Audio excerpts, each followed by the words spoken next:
The Addiction Podcast, Point of No Return. Hello, everyone, and welcome to the Addiction Podcast, Point of No Return. My name is Joni Siegel, and I'm the host for this podcast. My husband, Steve Siegel, is the producer of the podcast. If you have a story you'd like to share with us, please reach out, theaddictionpodcast@yahoo.com. Today's episode is episode number 314. Just a reminder to please subscribe to this podcast wherever you listen to podcasts and give us a 5-star rating. Not because we think we're cool, but because we want people to be able to find us when they go to Google and ask for podcasts about addiction. We are in our 7th year of podcasting, and we've been doing it every single week. And we feel that the stories that are told on our podcast are valuable and helpful to people who are suffering either themselves or through friends and family who are suffering from this addiction pandemic. So today we have an interview with a young man who is a rapper, which is kind of exciting. We've had rock musicians on, but this gentleman is a rapper. His name is Khallid Muhammad. He was born in 1988. He's the son of Nation of Islam minister Tony Muhammad. He was raised in Atlanta, Georgia, and moved to Los Angeles at the age of 6. Muhammad helped form OverDoz in 2008. He's known professionally as Kent Jamz, and that's Jamz. Maybe it's Kent Jamz. I may be saying it wrong. And he's an American rapper and singer from LA. He is, as a member of OverDoz, Kent Jamz had already made a name for himself before branching out on his own, first with a collaborative 2020 EP, Jank Tape Volume 1 with fellow LA-based rapper Buddy, and then with his debut solo album, 2022's Fan Club. We know that Khallid has his own story with addiction, so let's talk to Khallid Muhammad.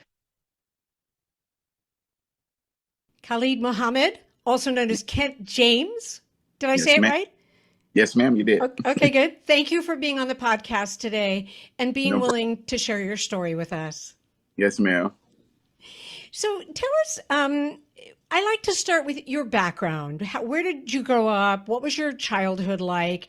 And, how did you get into drugs, which may segue with how did you get into rapping? I don't know. Yeah, I guess a little bit, probably it was way before that. But so my dad is a minister in the Nation of Islam. We moved from Georgia when I was 6 years old. I grew up with a lot of discipline. Being raised Muslim, my family is very close and tied together. I've never seen my parents argue. I've never seen them yell at each other. Wow. I definitely never saw them. They'd never taken drugs or alcohol in front of me. And moving from Georgia to Atlanta, I had no family here. So I would say around my dad's mom passed and both of my mom's parents passed. And that all happened, I think, within a year and a half. It was very close. It was from when I was 11 and 12 years old. Wow. And I just remember at that time, that was the time I started experimenting with drugs, with weed, of course, first. And so, I just would smoke, kind of, I guess, recreationally. And it just, escalated a little bit more after that. Getting out of high school, that's when I started experimenting with what would come next. Alcohol came next. And I wasn't a big alcohol drinker because I played sports. Even when I would smoke weed, I would stop during the times that I was playing sports. What sports did you play, Khallid? I was football and track and baseball and a little bit of soccer too. So I was doing it all. And I just didn't, I never indulged in any alcohol or drugs during the times that I would be playing sports, which for the most part filled up a lot of my time, which I think a lot of parents do, especially a lot of Black parents. Is for where I grew up in South Central, there's a lot of gang activity as well. So they always be busy. And that was just something that I learned doing drugs and drinking alcohol outside of my home. And so being raised so disciplined and always around my family, I kind of, for the fact that I never got to know my extended family, I guess I took on my friends their family and learn things from them and their family, like during holidays and things like that. And that's kind of what embarked me on doing drugs. And then after doing a little bit of something, I feel like you can handle the next step up of a drug. So Right. what it became for me. And that's like, yeah, that's my background growing up and getting introduced to drugs. And did your parents know? Yeah, so that's the weird thing with my parents. I used to have problems a lot, especially with my dad, because they knew, and I feel like they would always tell me not to do it, but they were never like, I guess, like, oh, my friends' parents who would discipline them and kick them out the house and things like that. My mom and dad would always just tell me, if you keep doing this, you're going to run into something. And if you keep doing that, you're going to run into something. They wouldn't drill me on certain things. They kind of just let me find my way just I don't know. They were very loose. A lot of people would expect from my dad to be a little bit more of a disciplinary on me, and my mom especially. They worried, but right. they knew, and they just weren't being they just weren't on my back about doing it. They were letting me do things. They were even telling me, hey, I used to do this or I used to do that. And that kind of like, in a way, would make me think it was okay when it kind of wasn't. And so the older I got, I would become more upset with them for not being more disciplined, for not disciplining me more on doing drugs like that. But they were very interesting. Wow. Yeah. Interesting. So what drugs did you end up like progressing to? Like how hardcore did you get? A lot of cocaine, a lot of tequila. Well, that was my vice, my big vices, especially getting up into the age of like my early 20s, late 20s. It was cocaine and tequila. Marijuana was always home base for me, right. Which I didn't think that was, especially growing up in California, with it being legal, you kind of don't equate that with being of a drug. Right. But it definitely was a lot of marijuana and a lot of cocaine and a lot of tequila. And I never was a heavy drinker, especially until I would say right before COVID hit. Okay. And then when COVID hit, that's when it got out of control. Okay. Did you always want to do music? Did you always want to get into rapping? How did that come about? Yeah, I always wanted to sing. I sing as well. So okay. I would be doing more singing than anything. My grandmother used to sing a lot in church when I would go visit her. And that kind of inspired me. And then my dad's father was a singer too, which I didn't know for the longest. And so I always knew how to sing. Right. I always thought I would be a lawyer. Oh. I always thought I would be a lawyer. Wow. Okay. I have lawyers in my family, so I always thought it would either be a teacher or a lawyer. Okay. And then did the music fuel the drugs? Did the drugs fuel the music? How did that go together? I think the music was just a soundtrack to what I was going through. I would always songs like, that alluded to me doing drugs, of course, always every now and then the best songs that I've put out was me not trying to do drugs. Like I have a song with a group I used to be with called OverDoz, called Lauren London is what we named it. And then the song starts off with me saying, I've been trying to stay sober, mama. And that's the biggest song. So I didn't even realize that, I guess, the subconscious of me not trying to do drugs, just trying to be happy. And I think depression that's what fueled the drugs, depression. It was little signs of depression, little signs of anxiety. And I think that it came from doing drugs, but I just didn't know. So I think the depression and anxiety fueled by drugs is what led me to do that. The music was the therapy out of all of it.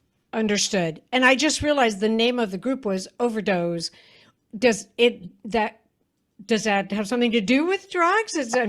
Consciously, yeah. So it when we started doing that, when we named the group, it wasn't for drugs. Of course, we were experimenting with drugs. Right. So I don't think we necessarily took that into context. We knew that people would think about that, but it was more so our friendship. When we were around people always, they never wanted to not be around us. They always wanted to just listen to our music and hang with us. Wow. And we were doing and experimenting at a young age with drugs that people in my community just wouldn't dare touch.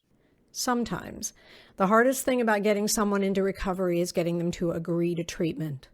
Bobby Newman, a certified drug counselor with 30 years experience and an over 85% success rate as an interventionist, has created a series of 12 videos that you can use right now to learn every step to get your loved one to agree to treatment. Call 866-989-4499 today and say the word podcast to get a 10% discount. Or go to newmaninterventions.com and type in the word podcast for a 10% discount. This service comes with a free 1-hour consultation with Bobby. So from being around a different types of people in the record industry, just different film, we would be becoming friends with different film students and things like this. You know, cocaine and ecstasy and things like that. That wasn't really big in the Black community. It was mainly weed and alcohol. So when we were doing that and our other friends would see that, it was like, I don't know about that. Like, I don't know about that. But then eventually they would all experiment with it, come back to us like, yo, I've been doing this. And so it didn't come from the actual aspect of us doing drugs. It was more so people just overdosing on our friendship, wanting to be around us and the type of music we were making. I got it. Well, that's a better way to overdose. That's okay with me. If people want to overdose on your music, that's fine. So Yes, at what point, and this is why we call the podcast Point of No Return, at what point did things get bad enough for you that you went, I have to do something about this. I have to fix this? It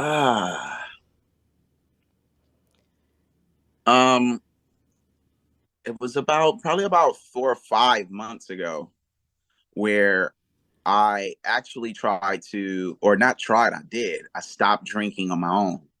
I stopped doing cocaine on my own. And then I got a therapist, and I had never done therapy before. And it's just not a big thing, once again, in the Black community to do therapy. It's just, you take a L or a loss, or you take hardships and you just figure out a way to get over it. You kind of bottle it up. Right. And so when I got into therapy is what I like to tell people, push me to go to Narconon or go to rehab, because what therapy for me was, it only brought up the issues that I kind of suppressed, but it didn't teach me how to deal with them. So now that I was off of drugs and off of alcohol, I didn't have anything to pacify those emotions I was feeling. And so it was like, I'm remembering things of me starting drugs, or remembering things that drove me to be at the liquor store at 6 a.m. And it's like, okay, how did I get here? I realized how I got here, but that was it. Right. Then the therapy, it was over. And here I am left with just these manic moments that I was having. And so I would be in the studio recording, and all of a sudden my body would just start going through convulsions, like just shaking everywhere. It was very scary. Yeah. Then I wouldn't sleep for about 2 to 3 days. My face started sinking in. I was like, my face was getting very skinny. But at the same time, I was running 7 to 10 miles a day. I would spend 2 hours in the gym. I would get out of the gym and just feel angry. I would always feel angry. I started losing a lot of friendships through just talking to people the wrong way out of anger and all emotion and sadness. And I just realized, like, at a moment, like, I am all by myself and I only have my family. And so once that happened, once again, the body convulsions and the hallucinations for me not doing drugs just got out of control. I had never felt like that before. I had never been able to not sleep. And like I said, it was violent body shaking and violent sweat, just long days of insomnia. And I remember being at my mom's house, and it happened in front of her, and just seeing the look on her face and her going to get my father, and the look on their faces, I knew at that point it was time to go get help. Right. Now, and I was dealing with a lot of deaths too. Now, Narconon is a treatment center, a rehab center, if you will, but you're already clean. What led you to Narconon? How did you make that decision? What made you do that? My parents, my father. I remember being on the floor of his kitchen, shaking uncontrollably, but not necessarily being scared. It was because I was at that point used to it. It had happened about more than 10 times at that point, and I had been telling them about it, but they had never seen it. And he had been alluding to Narconon, and I knew through him being a Scientologist, him and my mother, about the Purif program that he always wanted me to do. And I recently had just been on tour, and it got cut short. I remember tour getting cut short, and that kind of like sent me into overdrive as far as going back into the studio. But within going to the studio, the body convulsions didn't go anywhere. The anxiety didn't go anywhere. The anger just didn't go anywhere. Right. And so for me being on the floor of their kitchen, shaking uncontrollably, having hallucinations, and I just remember him saying, like, you're going to Narconon, like you're going there. And I just remember from how my body felt and how my brain felt. If anybody's ever suffered from insomnia and manic depression, they know like it takes a toll on your body. Yeah. And so I remember just being tired of being angry and tired of not sleeping and just not necessarily giving in, because it wasn't like I didn't want to get help. I didn't think I had time to.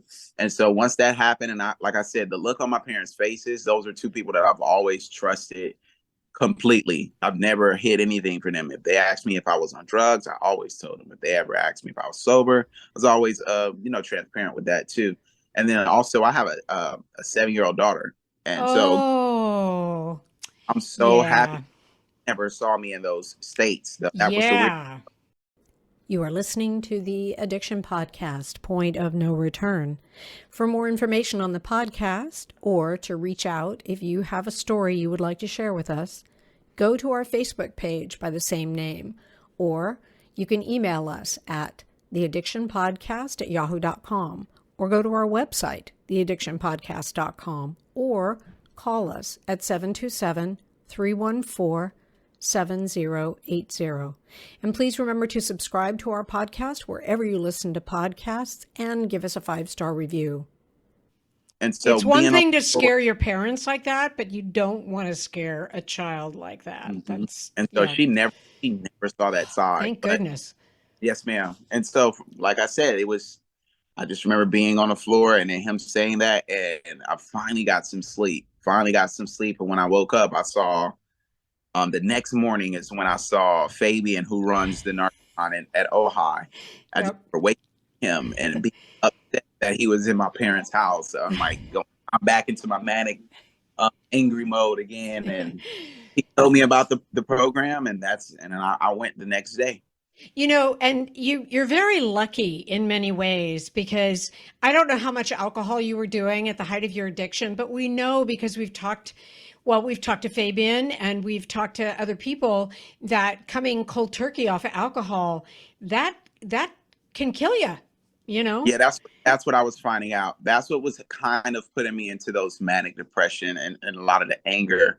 And then on top of that, I was working out. And so from getting from my dad, the weed that was stored in my fatty tissues, along with my body being used to drinking alcohol at different times. You have to understand, it got to the point where I was beating the owner of the liquor store there, helping him open up the gate to get alcohol, and I would be drinking a full bottle before 3:00. Like soon as I'm in the parking lot of the liquor store, I would drink half of the bottle there, then drive home and finish the rest before noon.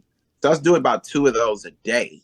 And it was an out-of-body experience. It was an out-of-body experience. And to be able to, like you said, do that on my own, I was also, you gotta understand too, in the entertainment industry, a lot of the record labels, they provide that stuff for you. So you'll come to the studio and trying to be clean, and you'll get there and this bottle's already on, there's no fruit, there's nothing to eat, but there's for sure something to roll up marijuana with, and there's for sure going to be a bottle. So it's like they're kind of facilitating it for me. Yeah, so exactly. I feel like, okay, are they trying to get me back on alcohol too? And then that would send me into a whole nother manic state to where I couldn't be there.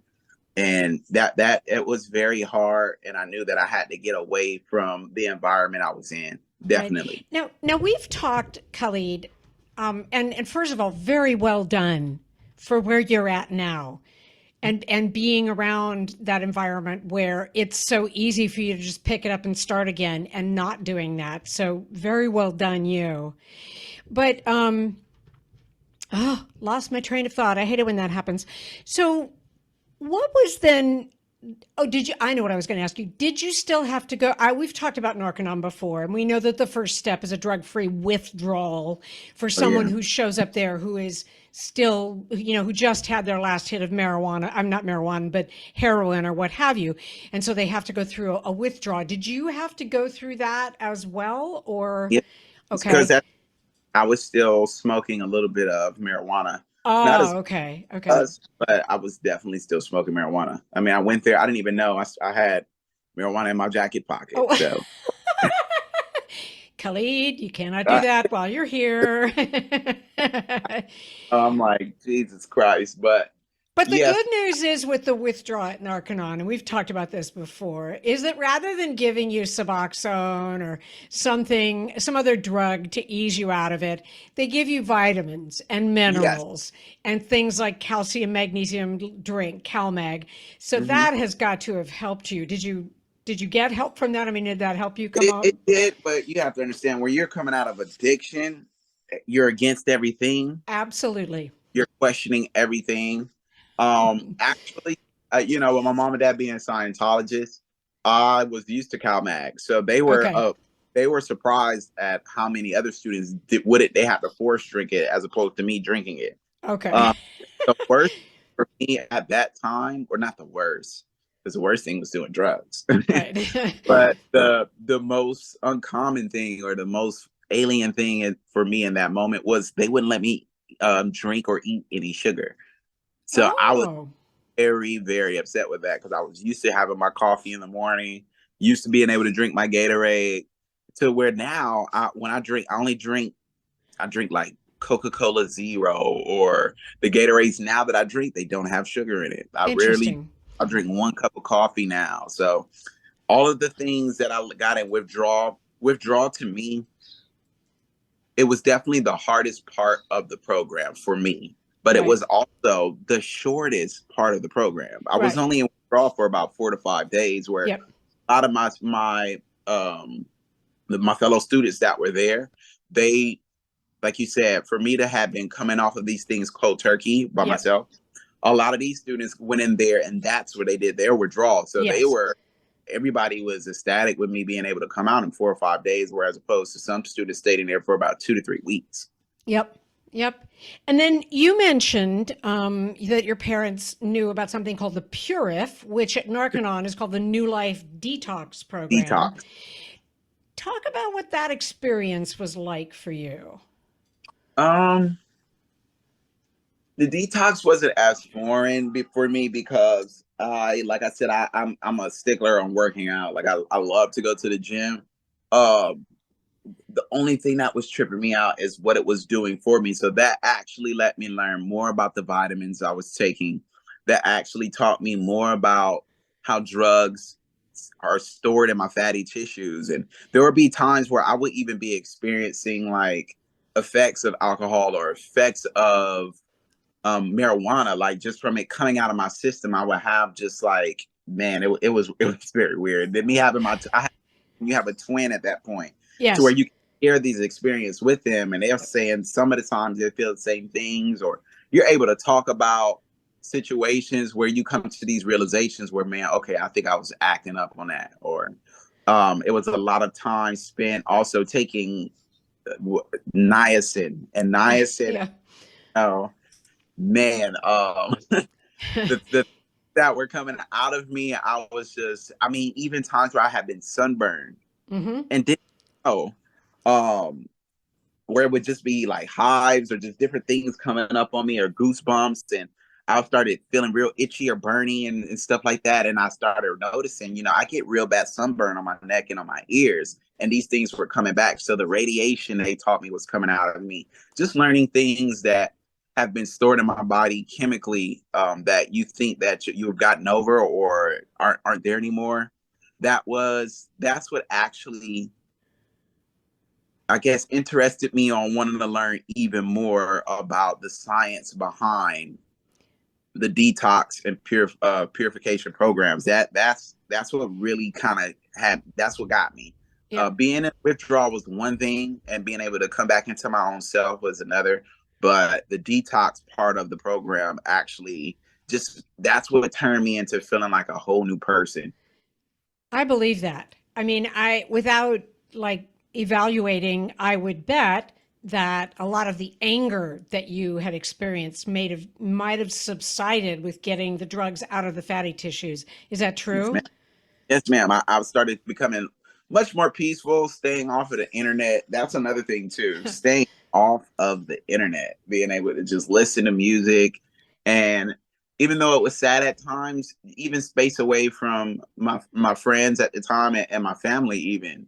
Of course, I missed my daughter, and my parents did a great job of letting her know what I was, going through and kind of alluding to it too, but not necessarily telling her the details. My daughter's very anyway. Right. So just to have that time away from everybody and to it was kind of like a break. I wasn't able to ever take a break. I feel like being a musician or an entertainer, you kind of always have this monkey on your back, I would like to say, to where somebody's doing something I'm not doing right now, or somebody's working harder right now. And that's all in your mind. And I feel like being in the detox part of it helped me to not even go within, just to be present and to actually feel myself having a weight taken off of me. It was amazing. Yep.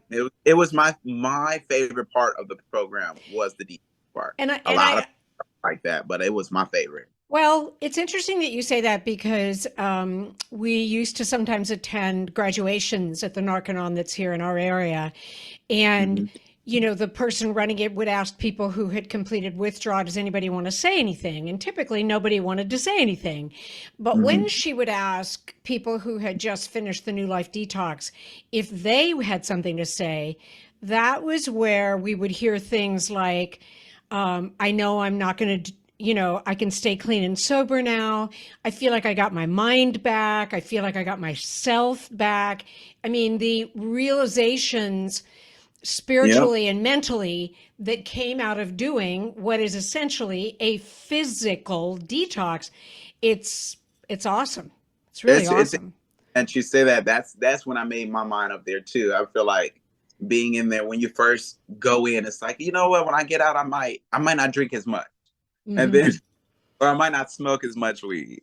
I'm definitely not going to do this, or I'm definitely not going to do that. But I don't know if I'm not going to ever do this again. But it's interesting that you say, because that's when I had the biggest realization of I don't need drugs. I don't need alcohol anymore. Once I think I was like a weekend.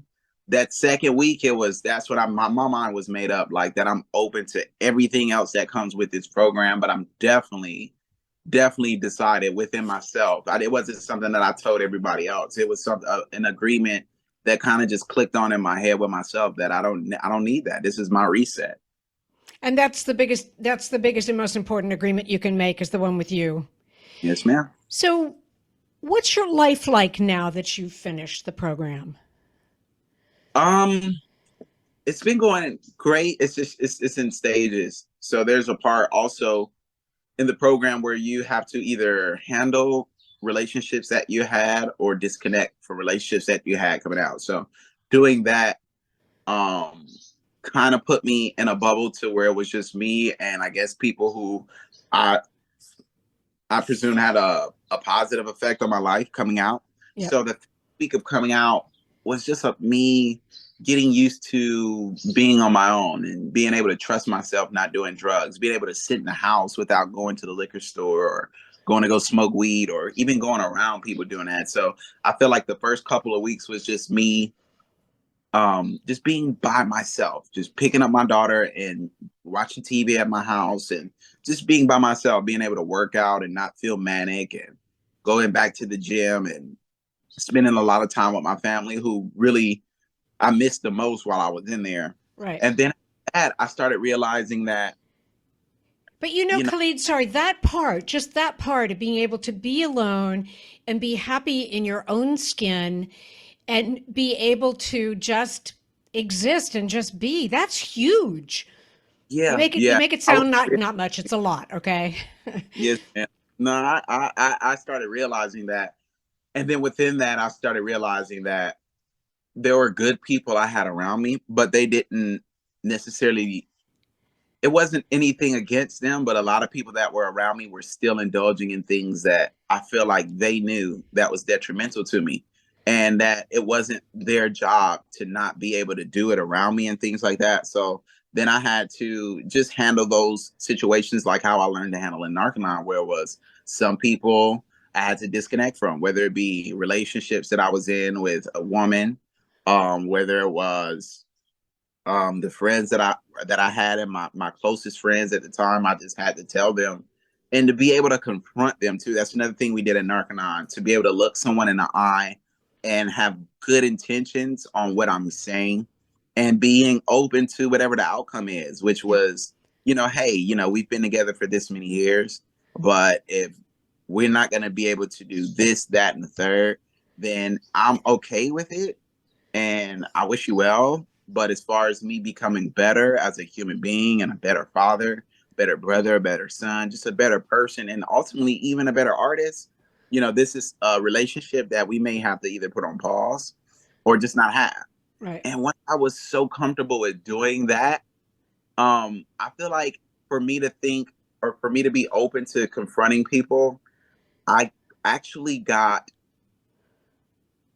what's the word I'm looking for? I got more positive responses from that. Yep. Where it was people opening up to me saying, hey, I hear what you said, and I actually did have done wrong to you.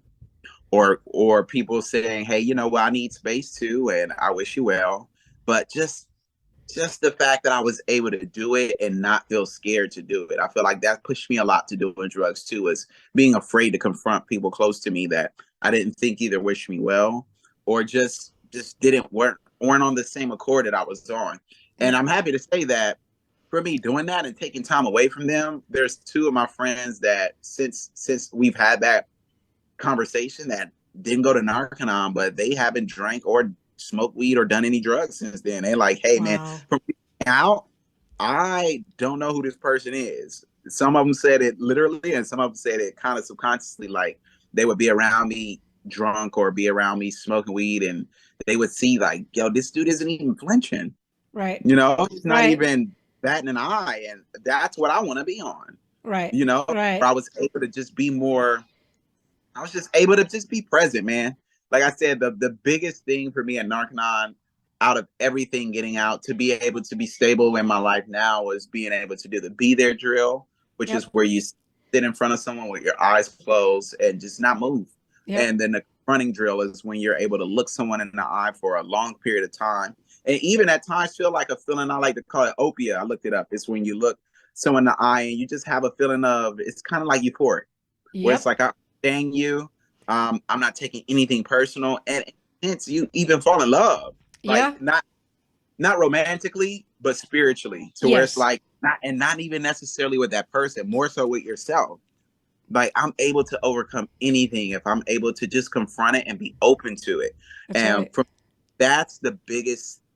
was the biggest trial for me that I still to this day am able to overcome, where it's not necessarily me having to avoid people or avoid situations.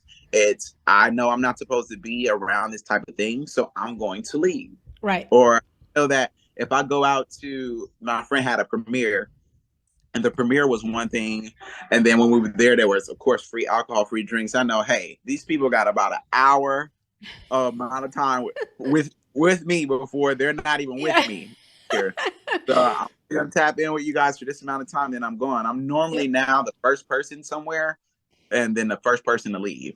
Well, which also people notice that the next day, and being able to wake up and remember everyone who I spoke to, being able to network better, being able to be on top of my finances. It's just, it's life changing. It's mind blowing and life changing for me. And that's awesome. And it's also good to wake up the next morning and not worry about what you did the night before. Oh my God. What did I say? But you also said something interesting when you were describing some of the things that you say to these people that you might not have a relationship with anymore. And that is that it can improve you as an artist. And I think so often there's false data out there that, if I do cocaine or if I smoke weed, I'm going to be more creative. And I just don't think that that's the case. And I think that It's based on what you've told me, I pretty much am sure of it. Yeah, I do think that. So drugs do enhance. They do enhance things. And so, but what people need to know is it's not enhancing talent.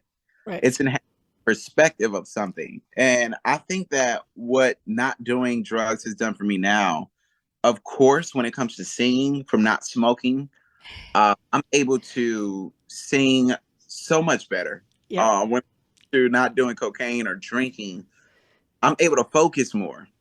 And so with being able to focus more, I know that a lot of musicians know what comes with the studio are a lot of suppressive people, whether they know it or not. Right. And so when you're in the studio, you got somebody that can come and they know they can just smoke a ton of weed there. They can just be comfortable and kind of, it's weird. It's kind of like, it's like a vampire in a sense. Like they're taking energy away from you. And you see it, they may not know it, but it's like to have somebody in a circle of creativity that's not adding to it, it could be detrimental to that artist. It could take away from the song. It could take away from your attention on something. So a lot of the times now when I'm recording, it's mainly just me by myself. Just me by myself and the engineer. And I'm able to get so much more work done there. Yeah. And it's nothing against anyone. And once you are back into the world after recovering, you start to realize how much you attract better people and sometimes how you're the best person for the situation. Yep. And people just aren't coming around. And then you start realizing like, man, when I was, on drugs or drinking a lot, this studio was filled with people. And now that people just know that I'm not doing that anymore, they don't even come. Right. It's just like a vampire. Like and that's okay. Unlike when they know that you're shining, when the sun is out, that's they can't sit in that air, whether they want to or not. I love that. Well, I can tell you from looking at you, I didn't know you before, but the sun is definitely shining out of your face. I mean, I'm super happy with what you've done and sharing your story with us. And keep us informed when you have an album coming out so that we can, tell our listeners, by the way, remember Khallid was on the podcast and now he's got this album coming out because we definitely like to share the good news. And I know I only see good news for you from now on. Yes, ma'am. Thank you. Were you going to say something? I'm sorry. No, I was just going to say, I definitely will. I definitely will keep you guys updated. Awesome. Thank you so much. Thank you. What a nice young man. And just the future is wide open for him. And I hope that his story resonates with some of you. The one aspect of the Narconon program that I think is of value to anybody who's in recovery is the new Life Detox. And something you might want to check out. You can go to, he went to the Narconon facility in California. So it's Narconon Ojai, OJAI.org, narcononohai.org. Have a great week. We'll be back again next week with another interview. We've got some exciting interviews coming up. So please stay with us.